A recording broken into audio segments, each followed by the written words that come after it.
The last video I had shared a situation जहाँ पे एक पिक पॉकेटर बाजार जाकर चोरी करने की इंटेंशन से हाथ डालता है, बट उसको कुछ मिलता तो नहीं है जेब में, बट एक पिस्टल मिलती है और ट्रिगर दब जाता है, और जो वो इंसान है जिसके जेब में वो हाथ डालता है उसकी डेथ हो जाती है।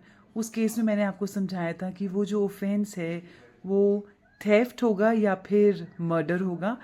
तो हमने डिस्कस किया था कि इंटेंशन जितनी होती है उतना ही आपकी लाइबिलिटी होती है। सो इंटेंशन थी थेफ्ट करने की, बट इसी सिचुएशन को अगर हम आगे समझें तो we also need to understand that जब उसने उस पर्सन की जेब में हाथ डाला, जब बर्गलर ने चोरी करते समय जब उस पर्सन की जेब में हाथ डाला तो उसको एक्चुअली मिला तो कुछ भी नहीं ना। सो थेफ्ट की जो इंग्रेडिएंट्स है, एक तो इंग्रेडिएंट है रॉन्गफुल इंटेंशन और दूसरा इंग्रेडिएंट है moving of the property. Did he move the property? He could not move any property. उसने कुछ भी चोरी तो नहीं किया, बट इंस्टेड उसको एक पिस्टल मिली उसकी जेब में और उसका ट्रिगर दब गया और उसकी डेथ हो गई। तो उसकी ना ही इंटेंशन थी मर्डर करने की, तो मर्डर तो रूल आउट हो गया। थेफ्ट करने की इंटेंशन थी पर थेफ्ट हुआ नहीं, because nothing was moved, because the essential ingredient of theft is moving of the property. So he will be liable for attempt to theft.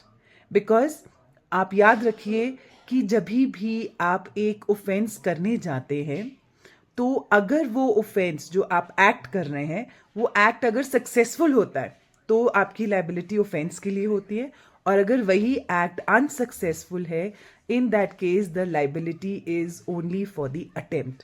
So if the act is successful you are liable for the complete offense. If the act is a failed act you are liable for the attempt. So here in continuation with the previous illustration, the offender will be liable for attempt to theft because he could not move the property. In the last video I had explained the difference between how to fix the liability, the difference between murder and theft, कि कैसे हम identify करेंगे कि किसकी liability होगी। और आज की वीडियो में हमने ये समझा कि जो मेन ऑफेंस है और अटेम्प्ट में हम कैसे एक लाइबिलिटी को फिक्स कर सकते हैं। For more informative videos like these you can subscribe to my YouTube channel, that is EJ Law Academy, and also download my app from the Play Store. Till then, take care. Thank you. God bless.